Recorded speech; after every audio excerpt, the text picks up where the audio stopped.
Kareem. How does it hit you to sit atop that scoring mountain? I don't think it has. I don't think it has hit me. I had a moment, obviously when it happened and embracing that moment and seeing my family and my friends and, people that's been, around me since I started this journey, even before the NBA. So, I definitely had a moment right there, very emotional, just to, knowing just, me be from a kid from a small town in Ohio. And I had a moment there, but I don't think it's really hit me on what just transpired. As much as I tried to live in the moment, it was kind of a blur. But looking back there and seeing my guys back there and being out there on the floor with my kids and my wife and my mom, and it's a really cool feeling. LeBron, specifically, what was it like to share this moment with your sons? Two basketball players, talked to them at halftime, saw them obviously on the court in the locker room. What was it like for you to be their dad tonight? It ain't even about basketball with me when it comes to being a father. It's about setting an example, being a role model every day.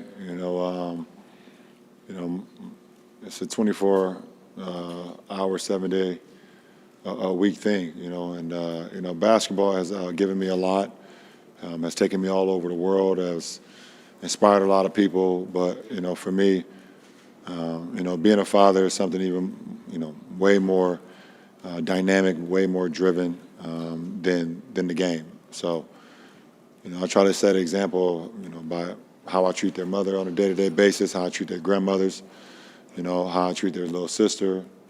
How I treat others with kind and with patience and things of that nature. And hopefully I can just, instill life skills on them so when they walk out, in the real world, they'll be able to handle themselves like men, which they've been able to do thus far in their early stages of their life. So, basketball is just extra credit.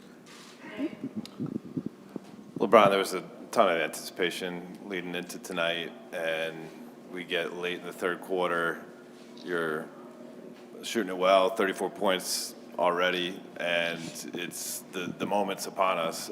You take us into, it was one shot. You made the one shot to break the record. Was that a spot you were looking for? Did the play unfold before your eyes? What was the feeling? No, it wasn't. I just played the game as it's supposed to be played tonight, as I've always done. Didn't press myself. Didn't, over-exude too much energy, when it comes to, the record. I felt pretty good. I felt in a good rhythm. And once I get in a good rhythm, then I feel like I can make any shot on the floor. To break the record, I was able to get to a really good spot on the floor where I'm very comfortable with and get to one of my patented fadeaway shots, and I know a lot of people wanted me to go to the sky hook to break the record, or one of my signature dunks. But my fadeaway was a signature play as well, and I was able to get it, and it touched nothing but the bottom of the net. That was pretty cool. LeBron, Kareem has been the steward of this record for almost 40 years. When he broke it, Wilt Chamberlain did not attend. What did it mean to you to have Kareem here tonight, watching the game, but also coming up and sort of having that ceremonial moment of handing off the record to you? I just think it's great for the game of basketball. It's we talked about for years and years and years. I'm a historian of the game, so I know what, guys like Kareem and Wilt and MJ and Magic and Bird, Oscar Robertson, Elgin Baylor, the rest, I can be up here all night talking about so many greats and legends. For me, personally, it's just an honor to be just named with the greats. Be in a conversation with the greats that played this game before me. That's some of the greats that's playing right now. And then there's going to be some greats that play, when I'm done playing the game. So it's just always just a surreal feeling. Me and my boys, my guys, we talk about it all the time, about how we used to watch these guys and how we used to compare these guys, or we used to think we were those guys when we would play, AAU or just playing around in the backyard or whatever the case may be. and now we actually, up here with them, and my name is being compared to them or whatever the case may be. So it's just a real feeling for sure. LeBron, everyone talks about who the GOAT is. How would you describe the GOAT, and where would you put yourself in that conversation? I don't know, man. For me, I think it's great barbershop talk. It's going to happen forever and ever. If I was the GM or whatever the case may be of a franchise that was starting up and I had the number one pick, I'd take me. But that's just me because I believe in myself. I know what I bring to the table. A guy that's been able to transform his game over the course of 20 years to be able to play any position in this league and excel at any position. I can play 1 through 5. I've led the league in assists. I've been able to do whatever this game has wanted me to do, and also just transform my game as well. When I first got into the league, it was very slow. I remember a playoff game with Detroit where we was in the 70s. Finals games where we was in the 70s with San Antonio in the 80s. To now you see a team score 150 and you have to be able to keep up. And more threes and things of that nature. So, just being able to stay, with the curve and changing my game if I needed to, or just improve my game. But that don't take away from nobody else. So many great players has played this game and has last long legacies in this game. This NBA is a beautiful thing, and it's been some beautiful players that play it. But I can't take nobody over me. LeBron, you have championships, MVPs, finals MVPs, and countless other accolades. Where does this achievement rank for you among all your basketball accolades? I don't know. The championship sit at the top because I'm a team-first guy when it comes to understanding that you can't be great in this league without great teammates, great coaches that prepare yourself every single day to be great. So, the championships will always sit at the top for me because that's just where I come from. I come from playing championship basketball since the first day I ever played organized basketball when I was 8 years old. So that would always sit at the top. I didn't set this was not a goal for me. That's why it's probably so surreal and so just like weird to me because I never ever talked about being an all-time scorer in NBA history. It's never even been a thought of mine until I guess I start seeing my numbers get closer and closer. I was like, oh wow, this is kind of crazy. This is it's weird, but I guess I can do it because I'm gonna be playing, and I know I'm still playing at a high level, so it can happen. But I don't know where it sits. I've been able to do some incredible things in this league, and hopefully I can do some more incredible things before I'm done. LeBron, right here. I'm going to squeeze two in, sorry. But one is, you gave a long hug to the walkers as you were leaving the court, and you've got a lot of people here tonight that have known you forever. What does it mean to you to have those people here? And then the second one is just, you had tears in your eyes when this, when the celebration was happening. Like, did the emotion surprise you? The emotion that you felt surprise you at all? To answer your first question, I wouldn't be who I am today without the support of everyone that I got in town for this. I wouldn't want it no other way. And, Pam and Big Frankie are a huge part of why I can sit up here today and talk about this. They took me into their household along with their 3 other kids, at the time and made me feel like I was one of their own. Big Frankie introduced me to the game of basketball. He was the first person to show me how to make a left-hand layup. And now I love going left. I feel like I'm a left-hand dominant player because of Big Frankie. He told me you will never be as good as you can be if you can't use both hands. So, and he told me you also will never be as good as you can be if you don't get others involved. So he just taught me the game from a young age, and I've taken those skills not only from the basketball side, but also the accountability inside of the household. I'm doing chores every Saturday morning. My little brother's back there. He hated them. We hated them. We hated doing chores Saturday morning. But he was building young men. And it don't stop there, you know, so many different people along the way. Coach Drew Joyce is a big part of it as well. Little Drew was back there, and so just to have people in the crowd today that has been along this journey with me from day one, it is like I said, I wouldn't want it no other way.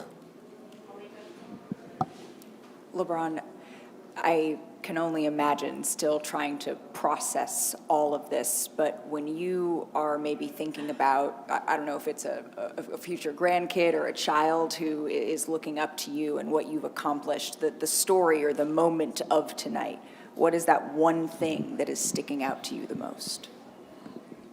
I don't know, Malika. I mean, that's a great question. I just think I love I write the man in the arena on my shoe every single night from Theodore Roosevelt. And tonight I actually felt like I was like sitting on top of the arena tonight when that shot went in and the roar from the crowd. I'm not sure if I would be able to feel that feeling again, unless it's like a game-winning finals shot. But it won't be a stop and play. It's just, everything just stopped. And it gave me an opportunity just to kind of like embrace it and look around and seeing my family and seeing the fans and seeing my friends. And it was pretty cool. I don't really get to, I probably can count on my hands how many times I've cried in 20 years, either in happiness or defeat. So that moment was one of them when I kind of teared up a little bit. It was I can't believe what's going on, tears. Thank you. LeBron, you've already said that you didn't come here to press, but we've talked about all the people that are here and all the emotion. You're dressed for the occasion. Did you come here tonight to make sure you set the record? Well, yeah, because my boys leave on a red eye tomorrow night, so. Yeah. So, I mean, I just had the mindset. I had to have a mindset. And I dressed for the occasion, like you said, and I put on a headband because that's where the journey started. And I would have had to pay for another room in a hotel for another night for my boys. If I didn't do it tonight, they would have been there to stay till Thursday to try to watch this. So, yeah, I'm very smart with this. No, but I was. Tomorrow's not promised, and if I had an opportunity to do it tonight, and I was gonna try to make it happen. And I mean, I was still super efficient. I mean, I wasn't out there just gunning. I was still super efficient, and but I was able to get it done. Hi, LeBron. Even though you and Kareem are different types of players and scorers, what do you admire about what he did, both to be a dominant scorer and have longevity in the league as well? I think you just said it. You answered the question, man. He has the most unguardable shot in NBA history. And it lets you know how unguardable and how unique it is because nobody has ever even tried it. You have the fadeaway that MJ perfected. A lot of guys, have added to their games. It's a few shots in our game that's like unguardable, but there's only one that's nobody's ever tried to emulate. And you add that to his longevity, it makes him one of the greatest to ever play this game. LeBron, you said, I never imagined that this is where I would end up. I wasn't setting out to do this. So what were you thinking that first night in Sacramento, if you go back to point number one, about what kind of player you're going to be and what was ahead of you? What can I go back to that night? It was, I was super duper nervous. It didn't show on my face, but I remember just sitting on the floor, at Arco and before the game, and I was stretching, and there was a lot of rules that was broken that night. Now that I'm thinking about it, there was so many cameras on the floor while I was stretching that shouldn't have been allowed, but I was a new guy in town, so I get it. I was just super nervous. I didn't want to. I didn't want to let my people down in my hometown, and I knew the expectations that was on me that was like out of this world. I knew that, there were so many people that was looking for me to fail, and so I kind of bottled all that doubt from people and that nervousness that I had, and just kind of like zeroed in and got back to saying, I know how to play this game. I was taught the right way how to play the game for 10 years before I got to that point, and I know for sure that it works. And I know a lot of people say, well, it was Little League and it's AAU and it's high school. But one thing I've learned being in the NBA over 20 years, that there's a lot of people not teaching the game the right way. And I knew I came from a group of guys and a group of coaches that taught us how to play the game the right way. And no matter how many times I've heard, or why didn't he take the shot, or why did he pass to an open teammate, or why did he do this, or why did he do that, I never waver, because I know for sure that it's the right way to play the game. So that 18-year-old kid was just super excited to just start his journey, and I didn't know what to expect, but I knew I belonged, and I knew I could play in this league with the big boys. Hey, yeah. Right here, LeBron, congratulations. How do you feel about the all-time scoring leader logo behind you? Oh, it's pretty cool, man. They should have added a little powder above my head, though. But I get what they was trying to accomplish, though. But it's just to see my name up there, my last name, and think about my family, and my two uncles weren't able to make it tonight. Uncle T, Uncle Kurt, love y'all. My family name is everything to me, and anytime I leave the house, I know I'm representing more than just myself. So it's a pretty cool thing. I appreciate it. Congratulations, LeBron. Thank you. I want to ask you, you talked about being the man in the arena. You've been the man in the arena for 20 years now. Can you talk about a bit what this ride, I know the ride's not over. The ride still has a lot to go and many highs to go. What has this ride been like, and what was it like to reach this point in this ride tonight? This ride has been it's been fantastic.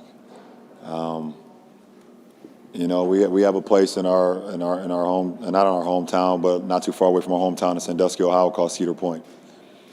And every so many years, they come out with a new roller coaster, and we've spent plenty of times going up and just testing out the new roller coaster. And many highs, many loops, how fast it is, whatever the case may be, and you get off just feeling so much excitement and just feeling like I want to do it again. And I think my career has been like that. It's been like one of the great rides at Cedar Point, in the sense that, your stomach drop at times, you're excited, you're yelling, sometimes you can't breathe, but you always want to do it again. And it's been a pleasure and an honor so far in my career within these 20 years, that through the ups, through the downs, through the ins and outs, through the trials and tribulations, I've always maintained me. And I've done it my way. I didn't want to emulate anybody. I wanted to give praise to everyone that came before me. I wanted to acknowledge that I'm a historian of the game, but I didn't want to emulate nobody. I wanted to be myself. And, if you stay true to yourself, I think you always feel better about the outcome, win, lose, or draw in life. So But it's been great. It's been great, and I'm not going nowhere, but it sounds like I am. But I'm gonna go get something to eat. I'm gonna go drink some wine, and then I'm gonna drink some Lobos. I'm probably not gonna sleep tonight. So I will see y'all when I see y'all, and I hope y'all have a great time too. Appreciate it.